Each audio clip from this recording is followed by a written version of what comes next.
Good afternoon, everyone. Thank you for being here, and well, thank you definitely for Semonti for being here. So it's my pleasure to introduce Semonti Bhattacharyya from Leiden Institute of Physics. So he got a PhD in condensed matter physics in 2016 at the Indian Institute of Science in Bangalore. After which he moved to Melbourne, Australia, to the Monash University as a postdoctoral research fellow. Where she got a Women in Fleet Fellowship from the Arc Center of Excellence, which is for future low energy electronics technology. But for fleet stands for, I had to look it up. And since summer 2022, she's assistant professor at Leiden and affiliated now with the QuMat program. So we're very happy that she's here, and I will give you the floor. Thank you, Machteld, for the introduction as well as the invitation. I'm very glad to be here. After starting in Leiden, I wanted to visit Utrecht, and this is the chance I got. I really enjoyed the day visiting the labs and talking to some of you. And also, it is a pleasure to be properly introduced to the QuMat people. So today, I'm going to talk about Dirac Fermions at the interfaces. And before I start, as Machteld said, I'm going to just say that during my PhD, I worked in quantum transport measurements in topological insulators. And during my postdoc, I started working on van der Waals heterostructure. So in Monash University, in Professor Michael Furer's lab, I created the whole infrastructure for van der Waals stacking. And then after that, continued in a fellowship here.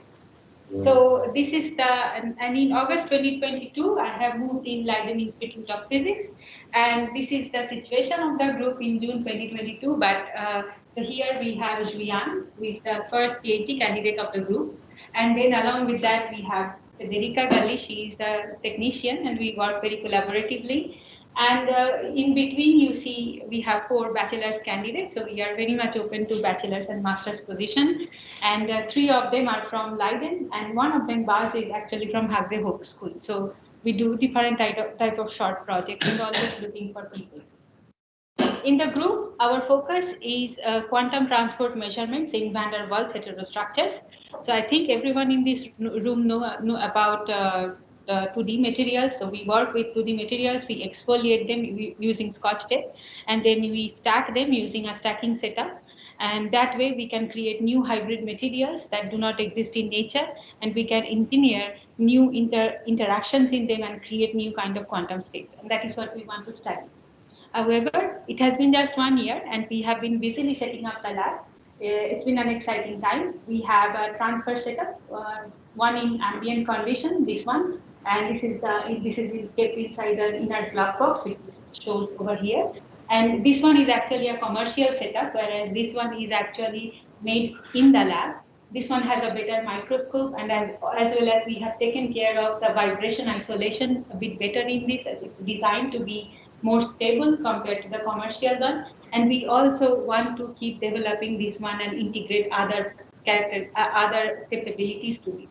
Along with that, we have a low temperature cryostat where we can go down to 1.6 Kelvin and 9 Tesla, and this is also equipped with a pressure cell where we can pressurize these van der Waals stacks up to 2.9 gigapascal. So this is the outline of the talk. I will start by introducing Dirac Fermions and talk about why they are interesting to study. Then the talk is going to have 2 main sections. In the first part, I'm going to talk about how we can use the electronic properties of 2D materials by changing its electronic environment. And in the second part, I'm going to talk about how we are going to introduce magnetic interactions in topological insulators, or how we can introduce magnetic interactions in topological insulators. And then I will briefly talk about my future plan in Leiden. We have some results, but nothing is yet ready to be talked about. So the work that you are going to see today is mostly done during my postdoc and my PhD. So yeah, so let's start with this. So as we all know, in condensed matter system, usually electrons have low energies, and they can be very well described by Schrödinger equation. These energies are proportional to the square of momentum or quadratic to the momentum, and these electrons do not have spin as an intrinsic property. This Hamiltonian doesn't have spin as an intrinsic property. You have to add it as an ad hoc in the description. This is a very successful description of electron in many quantum matter systems.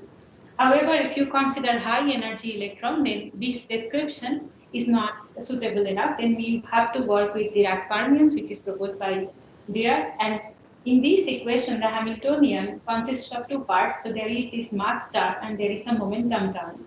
And the momentum, as you see, that the energy is proportional to momentum in this case, which is the striking difference with the Schrodinger equation. And these alpha matrices can be expressed in terms of identity matrix and Pauli spin matrices. And the energy is actually, as you see, proportional to the momentum. And if you compare between the two dispersion relation, there are a few important characteristics that you can immediately see are very different. In case of this one, there is no negative energy branch, whereas for Dirac fermion, you automatically have a negative energy branch. This term cannot have, you cannot force mass term to be zero in this case. However, in this case, you can actually create a situation where the mass term can be zero, and there will be no blowing up of the whole equation. And also, because of the Pauli spin matrices present here, the eigenfunctions can be expressed as a spinor, and as a result of that, spin is an intrinsic property of the electrons in these kind of systems. And this all makes these relativistic material, relativistic electrons extremely different. Usually, these kind of electrons appear in unusual conditions. So, for example, in cosmic rays, space, in Large Hadron Colliders. However, and usually in quantum matter, we are quite happy to work with this kind of description. This is why we know that nearly free electron model works so well for so many metals and insulators that we know of. In 2004, though, we got to know that there are some materials, some convex matter systems where the electrons can be described with a special form of this Dirac equation, and this is a two-dimensional form. And in this case, two-dimensional and also massless. So you can see that the Hamiltonian is proportional to momentum here. And it's as it seems like the electron, the dispersion is more like a photon in this case, rather than remaining like an electron. And this system is the well-known graphene. And later on, we also have a topological insulator. So both graphene and topological insulators, low energy dispersion relation can be described by this Dirac equation. An important thing to, of course, remember that these are not real particles, but the quasi-particles that result as a function of interaction of electron and the lattice. Now the question is that, okay, so why are they so special? So I will just start with the example of graphene. As we know, graphene is made of a honeycomb lattice of carbon. And if you look at the energy dispersion relation at low energy, so this is the Brillouin zone. Even the Brillouin zone has a honeycomb structure, and here you have two equivalent momentum points, the K and K prime point, and this is where your low energy electrons appear. And in both the cases, around both these special momentum, you have the low energy dispersion relation which shows these kind of characteristics. However, the spin part of the Hamiltonian in case of graphene is actually describing the pseudo-spin in graphene, which appears because of the existence of two sublattices in graphene. So the honeycomb lattice can be also looked upon as two interpenetrating triangular lattice, and then you can describe one as A, the other one as B. And the contribution of both of these lattices appear as the pseudospin. So these actually can be described with a helicity, and the pseudospin have different helicity in K point and K prime point. So because of this, the graphene actually shows many interesting characteristics. One of them is Klein tunneling. Like for example, you know that if you have an electron and if you have a barrier in front of it, the electron cannot pass through a barrier. I mean, as you increase the height of the barrier, the probability of transmission gets lower and lower. But in case of graphene, because of these unique properties, whatever is the barrier for an electron can become a well for a hole, and that is why the electron can actually transmit through the barrier. So this is called Klein tunneling. And the other property is the suppression of backscattering, because as you can see that as long as you are in the same cone of same energy dispersion cone, if you have to flip the momentum from the positive to the negative, you also have to flip the pseudo spin, and that is why the probability of the backscattering is often suppressed in case of graphene. So these all can give many excellent electronic properties to graphene. And then briefly, we can also have a look at the topological insulators.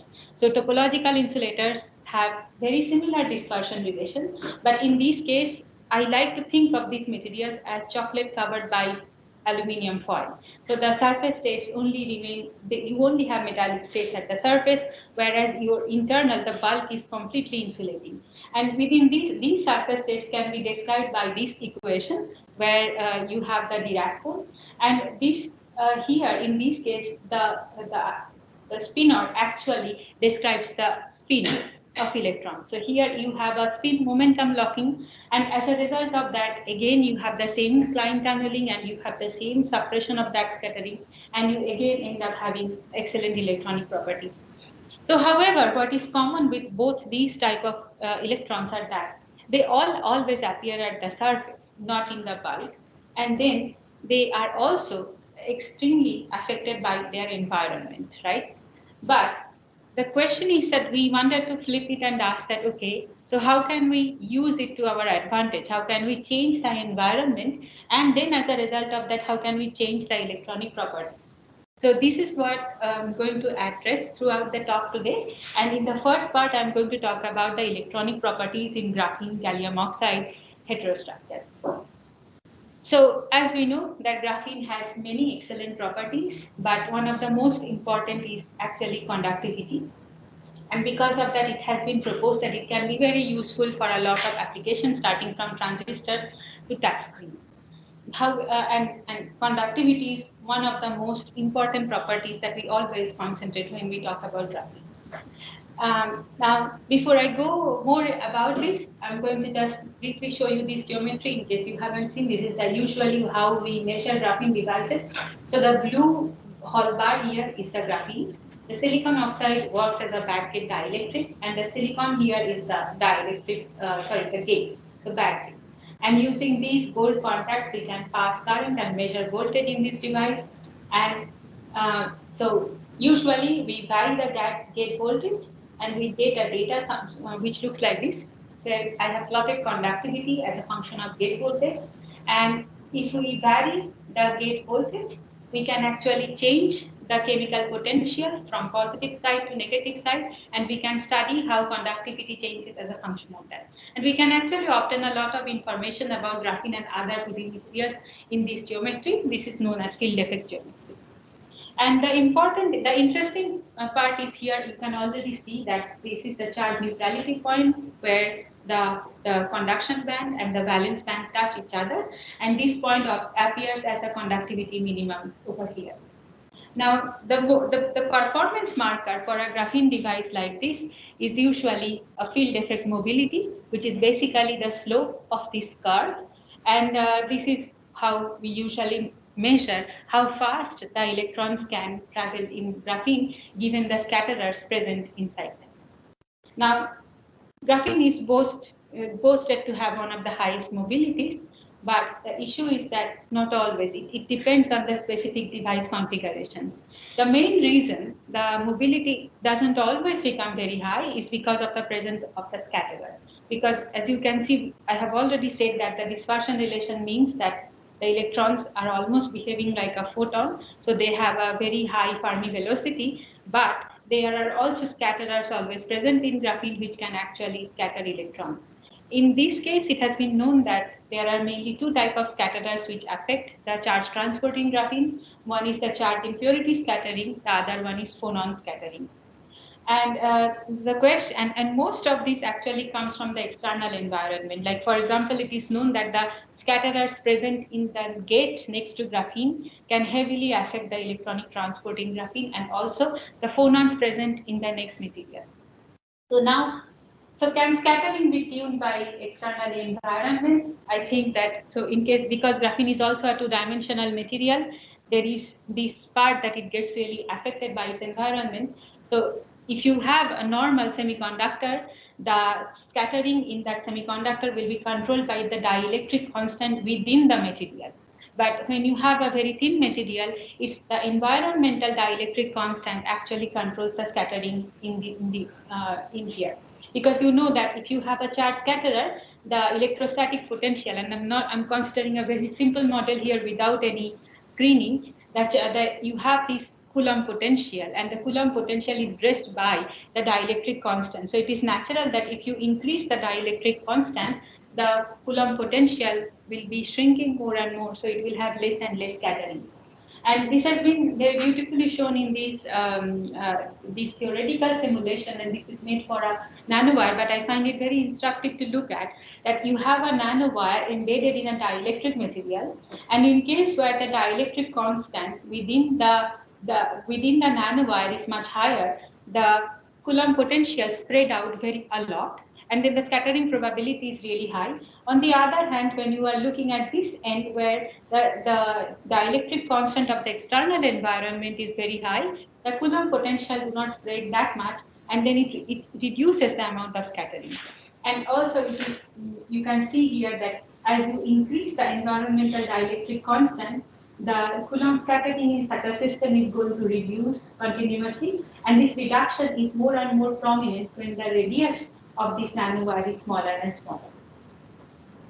So yeah, it can be tuned by controlling external environment. So what do? Do we just choose a dielectric material with arbitrarily high dielectric constant? Apparently not so, because there is also another part of the story, which is the phonon scattering. So what happens in case of these 2D materials is that whenever you place it next to another dielectric material, the phonons of the dielectric material creates vibration within the atom. And when the atoms vibrate, basically you are changing the Coulomb potential inside graphene. You are creating additional fluctuations of the potential. And as a result of that, you can induce more and more scattering into the electrons. And this is what you see here. So this red curve is actually the mobility as a function of the electric constant when you consider only the impurity scattering. But if you start also considering the surface phonon scattering, you see that the mobility should immediately drop down. So this is a theoretical calculation. It shows that the higher you have the dielectric constant, the more is the correction. And the correction is very less for low dielectric constant, but in this case, even the correction to impurity scattering is not so much. This is actually quite intuitive, because if you have a material with a higher dielectric constant, that means that in the presence of an external electric field, the atoms in these materials can be polarized more easily. And that means that you have softer bonds present in this material. And that also means that the energy associated with the phonons in these materials are lower. That is why the phonons with lower energy will induce more scattering compared to the phonons with higher energy. And that is why there is this intermediate range where you kind of get a good balance of both type of scattering. And it turns out the material we wanted to work with, gallium oxide, is in this range. So we know that, and also these phonons are known as the remote phonons, because these phonons are not present within graphene, but they are present in the next material, and they are also the surface phonons appearing between graphene and the next material. Okay. So there is the possibility of tuning electronic properties of graphene. People before us tried to do this with experiments. And if you remember, I told you that the slope basically tells you how mobile the electron is. And you can see that each and every case, before deposition of a dielectric and after the deposition of a dielectric, the mobility got degraded quite a bit. It's basically not according to what was expected. And we suspected that this mainly has to do with the experimental issue, because in all these cases, the dielectric were deposited on graphene using some sort of high energy deposition process. And this process can induce a lot of defect and extra charge defect. So this can actually take away the advantage that we have because of the presence of a high dielectric material. So the question was that how to coat large area graphene with a dielectric and with a non-invasive process. So large area is also the key here, because you can always say that, well, we know that hexagonal boron nitride, although has a low dielectric constant, it has very nice surface, so it doesn't have lots of charge defects. And it is known to be a good encapsulating material for graphene. However, those who work with hexagonal boron nitride know that if we exfoliate them with Scotch tape, we get very small crystals, and then we can only cover small area in graphene. You can always grow large area hexagonal boron nitride with CVD and then transfer it. However, when you do that, there are additional chemicals present in the process, also water, and that can lead to more and more charge defects in the whole process. Okay, so we actually came across, so then we thought, okay, we wanted to do this use gallium oxide as a large area ultra thin insulator, and the inspiration mainly came from our collaborators within Fleet. So there are two chemistry groups who they showed that if you have a liquid metal and leave it in air or expose it to oxygen, they often develop a skin of oxide, and these skin have a self-limiting thickness. So in this case, I'm showing you hafnium oxide, aluminium oxide, gadolinium oxide, but this is also true for gallium oxide. And in fact, gallium oxide is one of the easier one to work with because it is liquid at close to room temperature. And then if you just leave it in air, it can develop an oxide skin. And so they showed that if you have a skin like that, you can actually touch solid substrate on top of that, and then you can just transfer the oxide and the metal remains left over because the metal is actually liquid, whereas the oxide is solid. But they were doing it in with hard substrate, as you see that you can see the edge of gallium oxide here. And this is the AFM scan which they got. So you can see that it is about 3 nanometer thick, so not so bad for an amorphous material, although it has some roughness present here. And the biggest thing is that the size of the oxide is only controlled by the initial droplet you start with. You do not have the limitations of an exfoliated sample. Now, the question was that can we tune the electronic properties of graphene with gallium oxide? And the main experimental barrier was that can we touch print this on graphene? Because this was not done before. Our chemistry friends were making these on silicon oxide, glass, mica, but it was hard to transfer it on already made devices, because if you drop a liquid gallium on top of gold, for example, it can form it forms alloys, and then it is difficult to have it convert it to a very nice oxide layer. So we thought that we use our knowledge of van der Waals stacking and then put the gallium droplet on polymer film. In this case, we have used polypropylene carbonate, and then trapped it in between a top glass slide and the PPC, and then squeezed it. So that when you squeeze it, the liquid part just goes out, and the oxide remains on both the surfaces.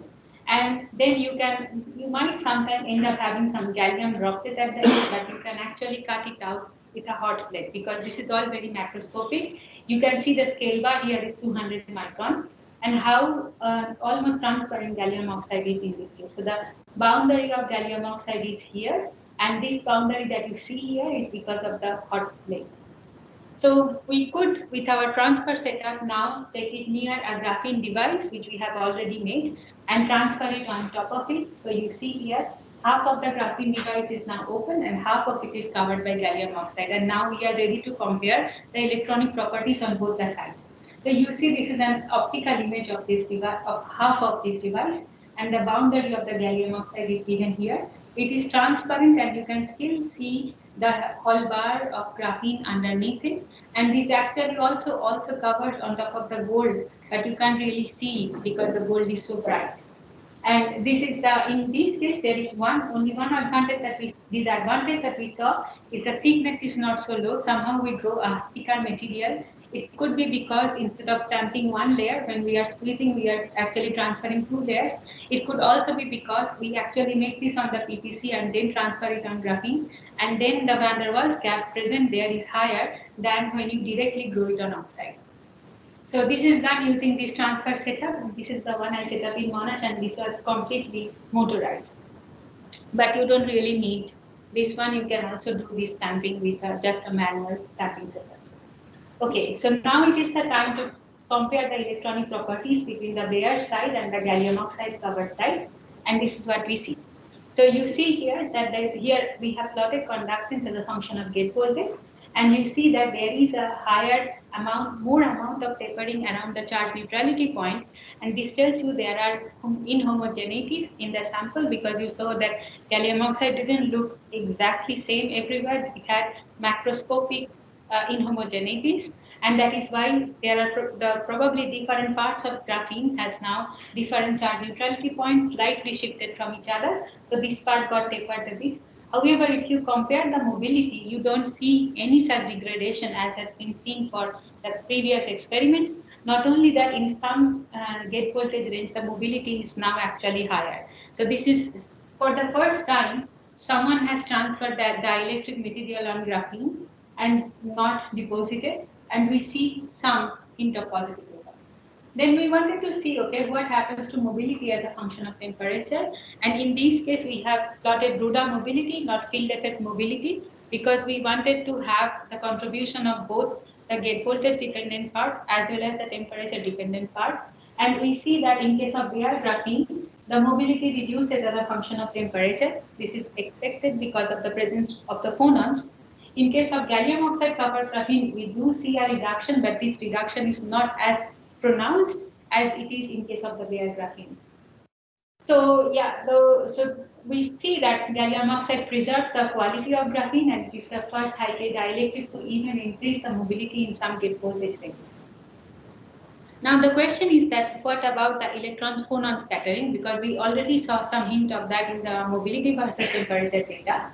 So in order to understand that, we took a series of conductance as a function of gate voltage data at different temperatures, and then we plotted the resistivity versus temperature. Now the resistivity versus temperature data for graphene usually has three components: one temperature independent part that happens because of the impurities, one part that is dependent on acoustic phonons, that is linear and doesn't really contribute at higher temperatures, and there is an exponential part, which is what I have plotted, and this is why the plot is within this temperature range, but the exponential part was dominating. And you can see that, okay, there is the exponential part. The bare graphene data, which is shown by these open squares, shows increase. Which is shown by the solid circle, shows an increase. The gallium oxide covered graphene side also shows an increase, but it is sort of delayed in terms of temperature. So the onset starts happening at a higher temperature compared to the bare side. And we see that there is a trend of that as a function of gate voltage. So this is 26 volts, so closer to the Dirac point. And then as we go higher and higher in gate voltage, the trend actually changes a little bit. You can see that there is a high temperature point where the gallium oxide covered part starts, probably it looks like it is going to overcome the bare side, but we could not see the data beyond this point because in our cryostat above 200 Kelvin, there was a massive hysteresis, and we suspect that this is due to the presence of the cryopumping on the sample. And then we had to discard that part of the data. But from this part, this is what we see. There is a clear trend of the change of these points, of these crossover points. So what we can claim from here that the gallium oxide covered side has less remote optical phonon scattering compared to the bare side. The question is that why is it so? So we try to understand this first with a very naive fitting. So you see that here resistance is plotted as a function of gate voltage. So this basically addresses the screening and then temperature. And here, this part is basically coming from the Bose-Einstein statistic associated with the underlying phonon. So if you naively consider that in both bare side and the gallium oxide covered side, the electron phonon scattering is being done by only one type of phonon, then this is what you can plot with, and we just wanted to check what do we get. So we see that the gallium oxide covered side has much higher energy scale compared to the bare side, and this can explain it, okay, because of the lower energy scale of the photon, here the resistance starts increasing at much lower temperature compared to the gallium oxide covered side. But the question is that this is not a very realistic model because you could have more than one phonons present in the system, and how are we going to check that? So in order to do that, we did some modeling. We considered this case where you have silicon oxide graphene, the bare side, but you also have a vacuum. And you have to think of vacuum as a dielectric material indeed. And in this case, gallium oxide, graphene, and silicon oxide. And now, if you look at this graph here, I have plotted coupling strength as a function of the energy of the phonon mode. So the dotted line here is basically the silicon oxide bulk mode. This is well known from experiments. The data here that you see, these blocks, these are actually showing the interfacial phonon modes that appear because of the interaction of the silicon oxide with the vacuum. Because in such a system, you actually have this, you can actually, I told you already that here we are dealing with remote phonons, which are basically the surface mode of the bulk phonons, and these surface modes get changed by the presence of the next dielectric.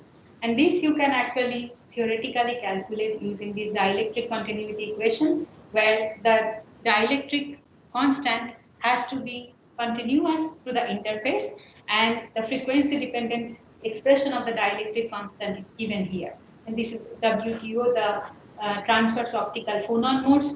Hj is the coupling constant, and W is basically the phonon mode. And from here you can find out both the changed, the modified phonon mode as well as the coupling constant, and this has been plotted here.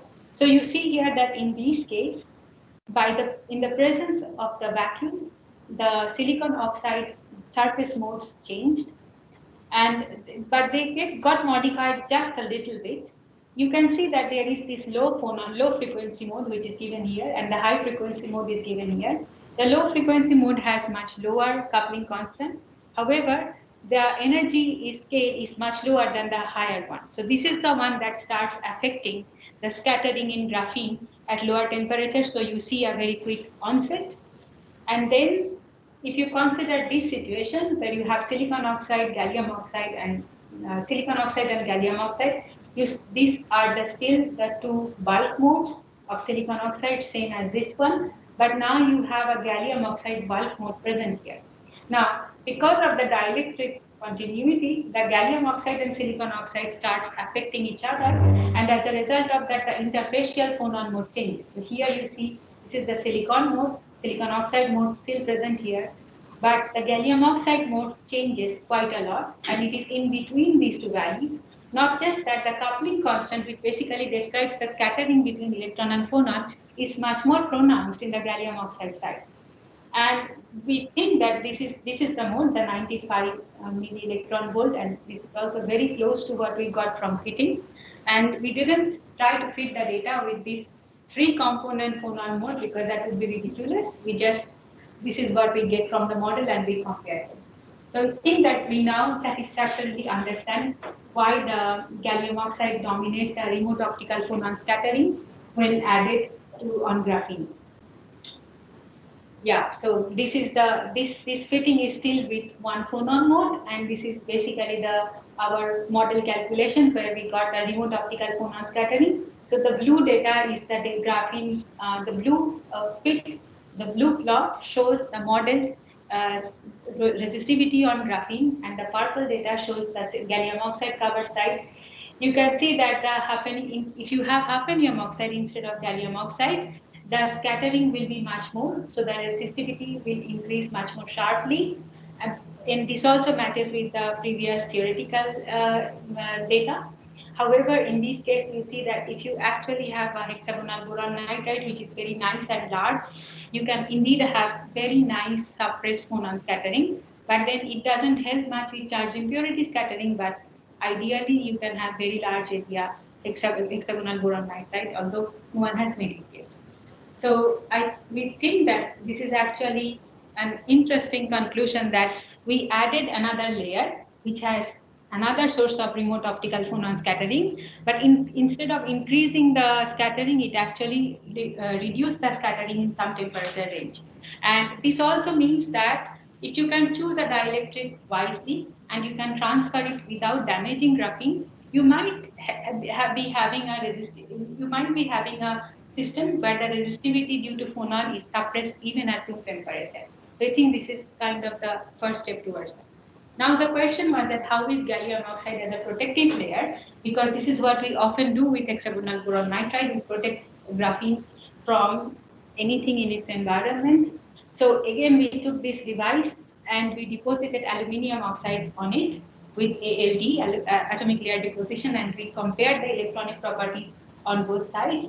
So here we have compared their Raman scattering, Raman spectroscopy, and you see that in case of their graphene, there was no deep peak in the beginning, disorder peak, and after ALD we see a clear presence of a disorder peak. However, there is no clear change in case of the gallium oxide side.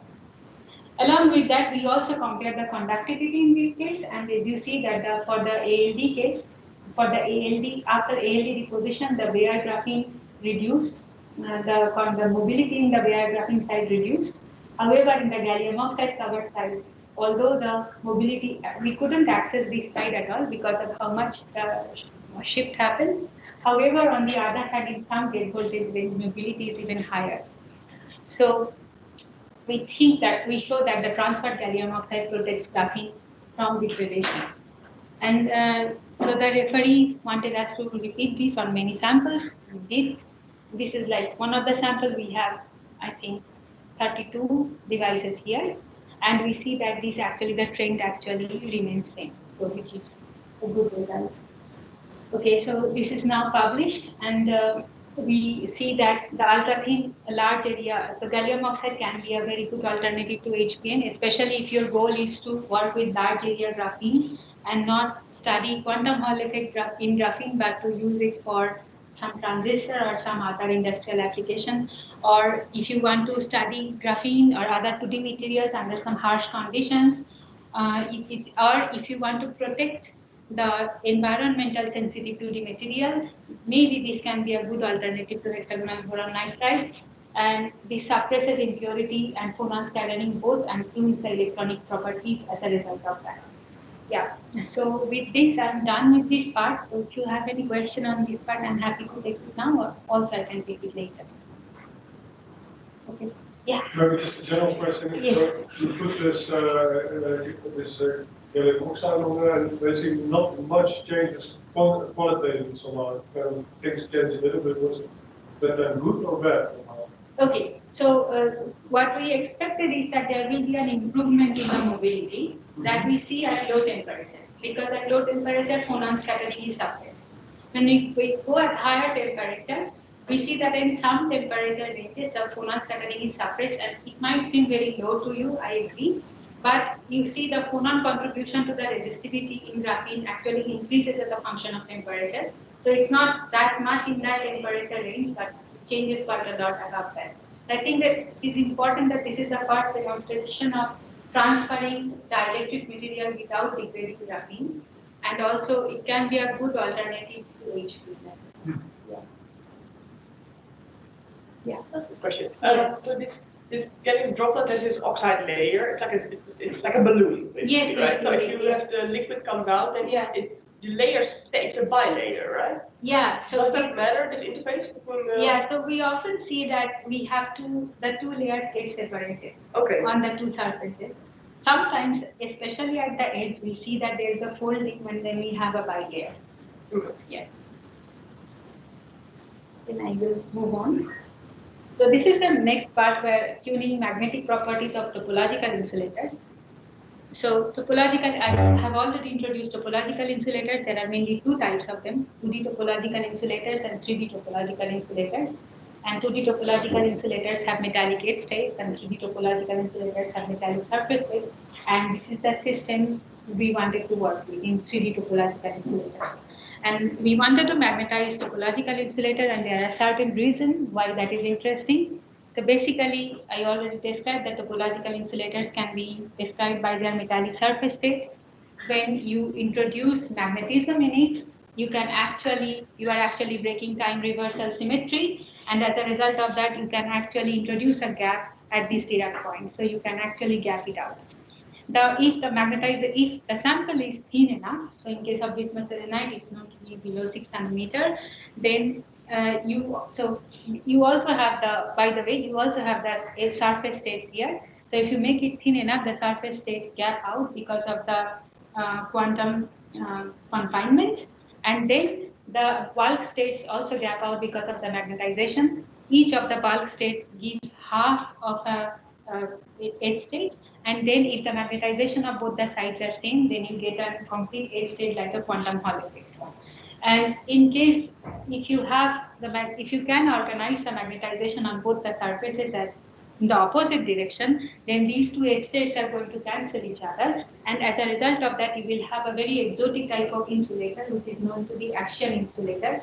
Here, the electric polarization, electric field, magnetization, and magnetic field are all coupled. So by changing magnetism, you can change polarization. By changing electric field, you can change magnetism. So this is a very interesting system to look at, but it's very rarely probed because it is an insulator and it's very difficult to probe it with electrical transport. However, so these kind of systems can be interesting in both from the both fundamental point of view as well as applications.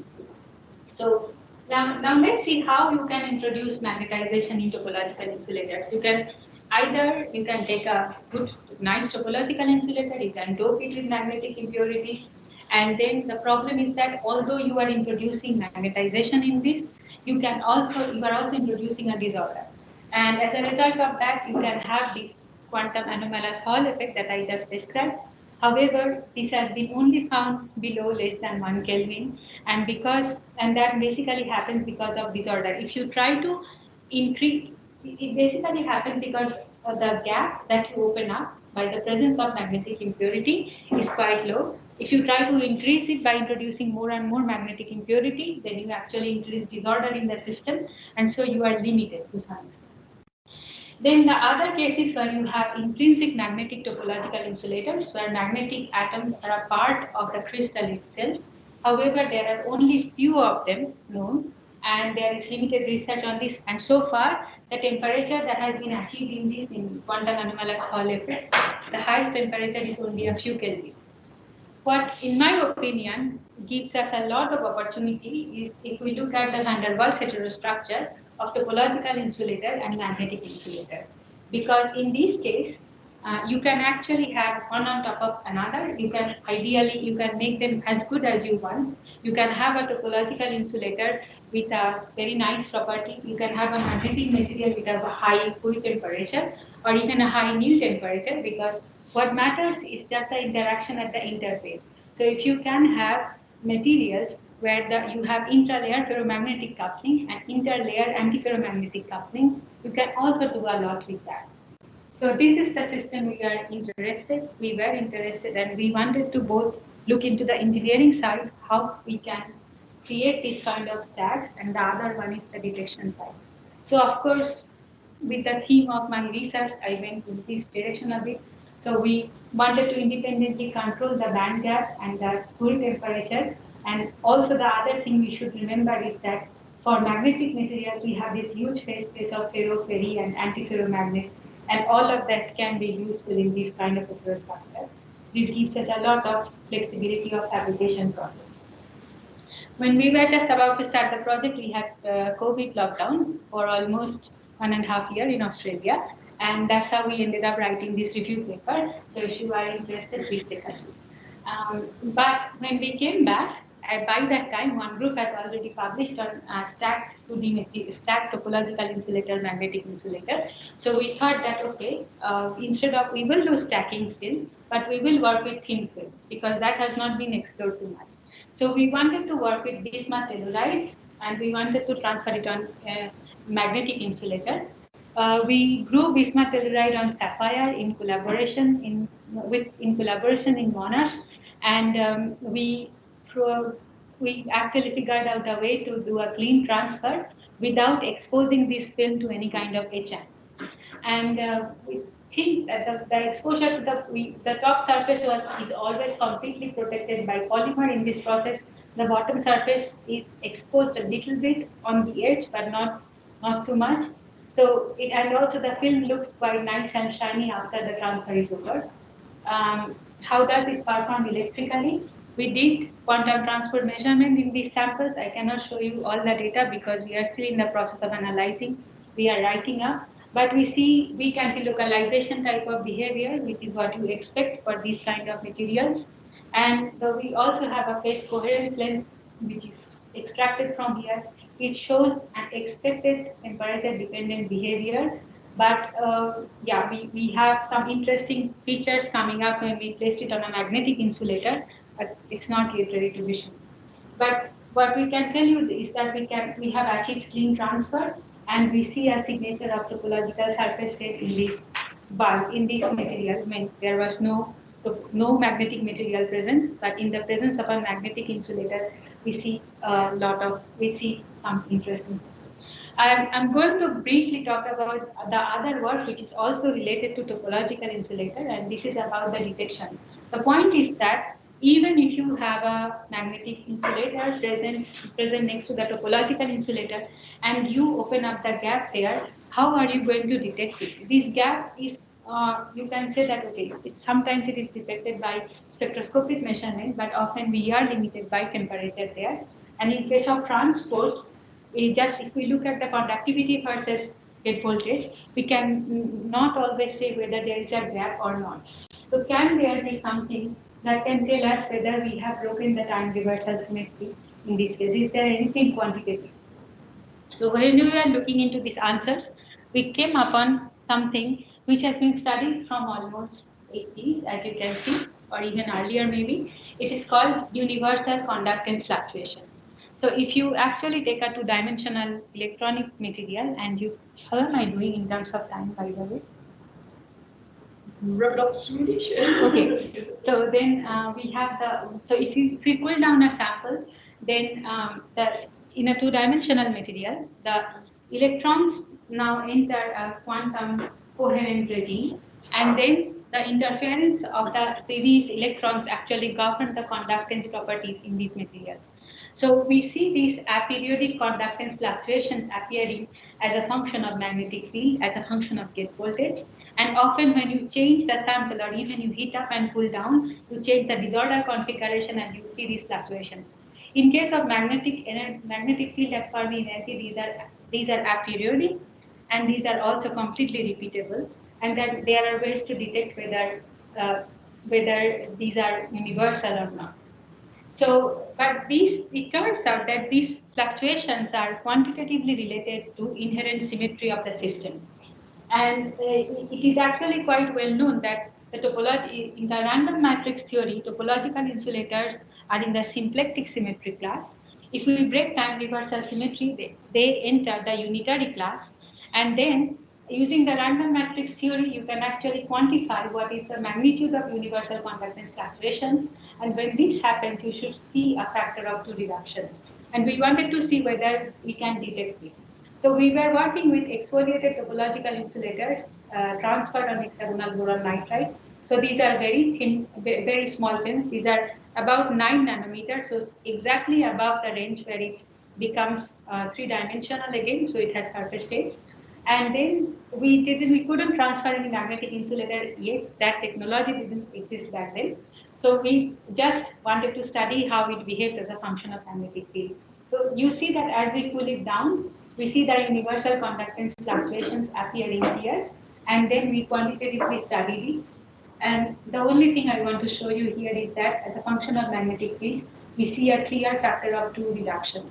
And this shows that, and this measurement was done in dilution refrigerator. And this we see that this shows that okay, universal conductance fluctuations can detect this breaking of time reversal symmetry. I think it is time to also apply this in case of topological insulator, magnetic insulator heterostructure. So, so we see that direct observation of crossover from symplectic to unitary symmetry class and direct detection of time reversal symmetry. And these are my collaborators for the project. And I'm almost wrapping up. The only thing I'm going to say is that what I'm going to work on next, my future plan is centered around, of course, van der Waals heterostructure. I'm going to look at how we can induce proximity-induced magnetic coupling in graphene as a function of pressure, as a function of twist angle. And now the samples are going to be really exfoliated small samples, not the thin samples, because I'm still open to work on those. And so there are 3 facets: twisttronics, pressure tuning, and proximity effect. And I'll be using my past experience of electrical transport and van der Waals heterostructure in to look into these reactions, magnetic proximity effects in topological insulators, in graphene, and also twisted barrier heterostructures. And I'll just finish. Thank you for listening, and I'll just finish with this to show the lab. And also, PhD and postdoc positions are available, and I'm looking for collaborations.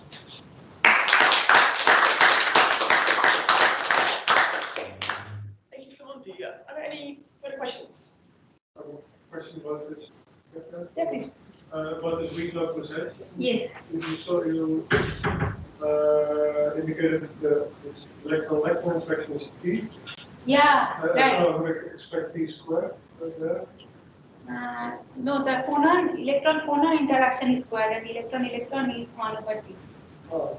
Yeah. I somehow would have expected the other way around. Or at least, wasn't it Fermi liquid, you always have like this T squared?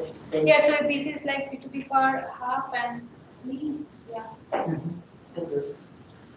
This is just diffusive electron system thing.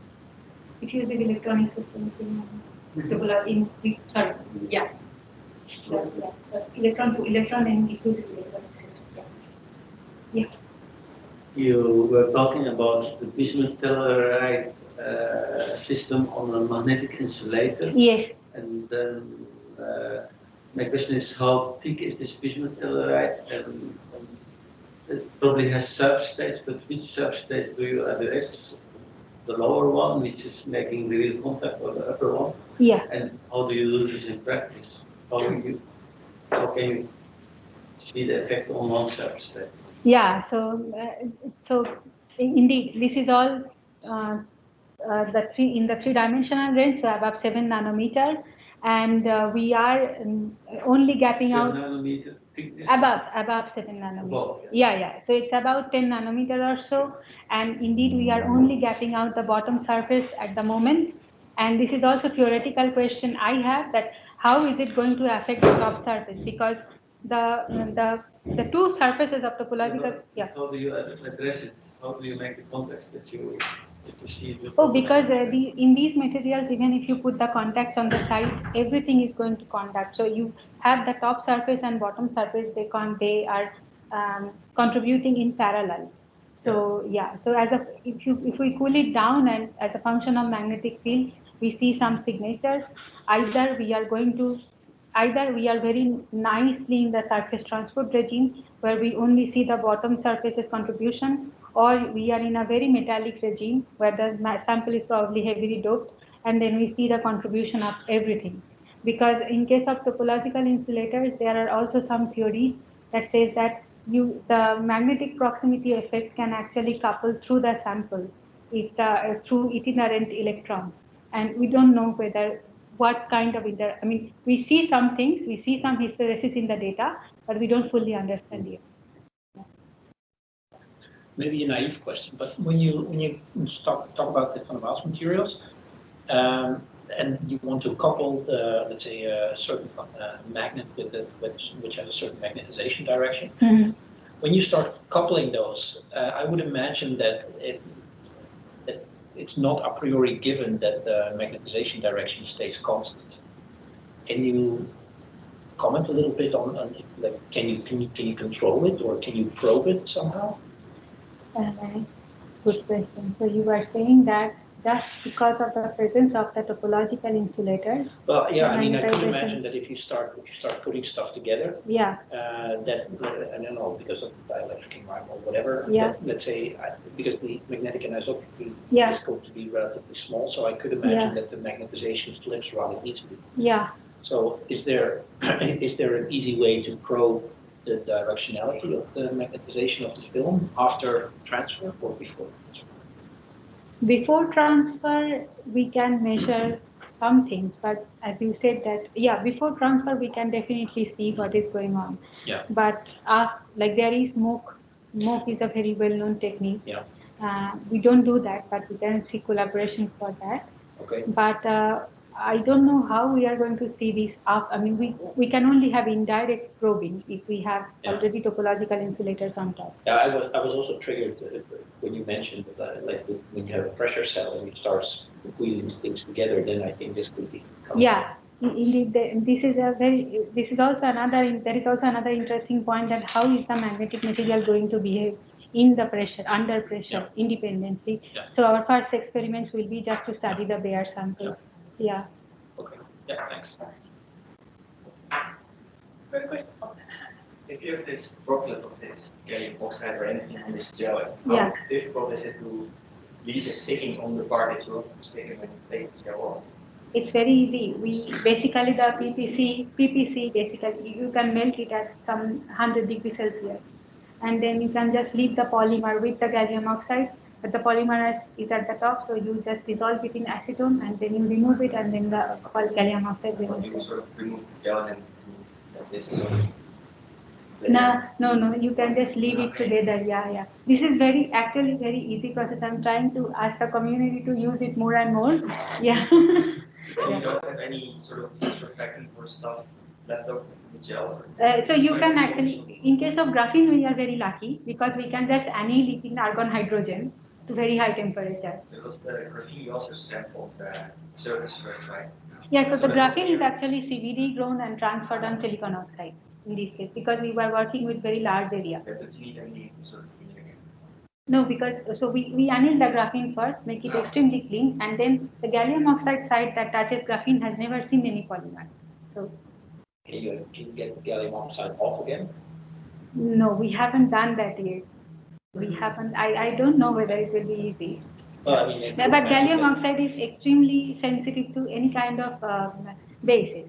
So if you have graphene that doesn't react with, so even in very low reactive bases, which is even used for photolithography developing, we have seen the gallium oxide goes away, but it doesn't do anything to graphene. So it's a chemical process. Thanks. We're going to wrap up. So I want to thank Semonti for the talk and being here.